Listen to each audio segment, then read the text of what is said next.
Hey everybody, I'm here today to show you and tell you how to use a Vtech cordless phone. This will be a full tutorial, so let's get right into the video.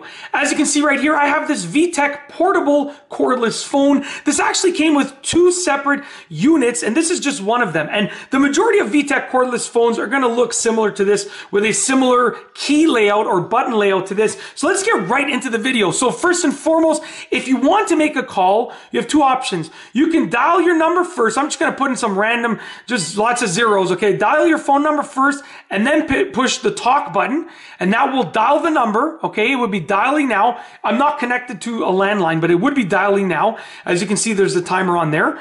Or what you can do is push so starting again fresh, you can push the talk button. You would hear your dial tone. You start your call, then you dial whatever phone number you want to dial. I'm just pushing all zeros, no problem. Okay? When you want to end the call, you push off right here. Okay? Perfect. Now, the talk button also serves as a flash button, so when you want to go from one line to the other. And the off button also serves as a cancel button. Sort of like 2-in-1, okay? So that's how you make calls, essentially, okay?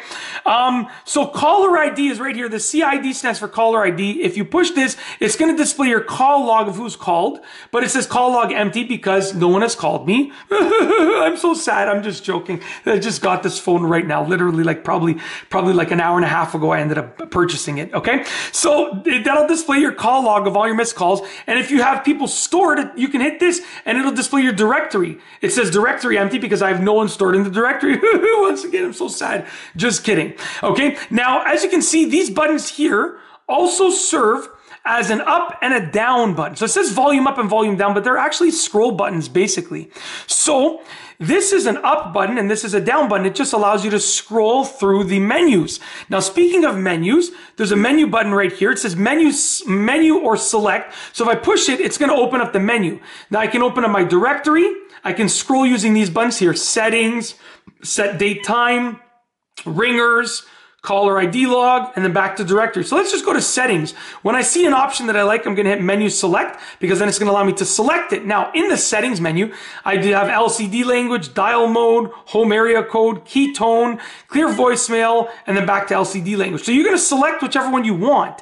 When you want to go back, you can click the cancel off button and it goes back to the previous menu. So this is now the regular menu, the original menu. And if I hit back again one more time, it's going to go back to the main menu over here. Okay. So that like the main phone home screen over here. When you're on a call, you can push this button to mute it. So let's just pretend we're making a call right now. If I push this button right here, it says muted. Okay. So I'm now muted. I can push it again and we're unmuted, microphone on. So it's telling me they can now hear me. Okay. I'm going to turn this off. Let's end that call. You can also redial or pause using this button right over here, and you can delete using this button over here. Okay, so really convenient, really easy to use. It displays your battery life over there. Let's just illuminate it one more time. Your battery life goes over there. You're gonna get your date and time and stuff like that over there, which I haven't set up yet. Yeah, and when you want to charge it, very simple. Okay, you just go to the base and you pop it on the base, that's it, and it's charging. It's literally that simple. That's it. If you like this video, please be sure to give it a thumbs up. Let me know what you think down below as a comment. And of course, be sure to subscribe for more great videos just like this one. And that's all I have for you today. Thanks for watching.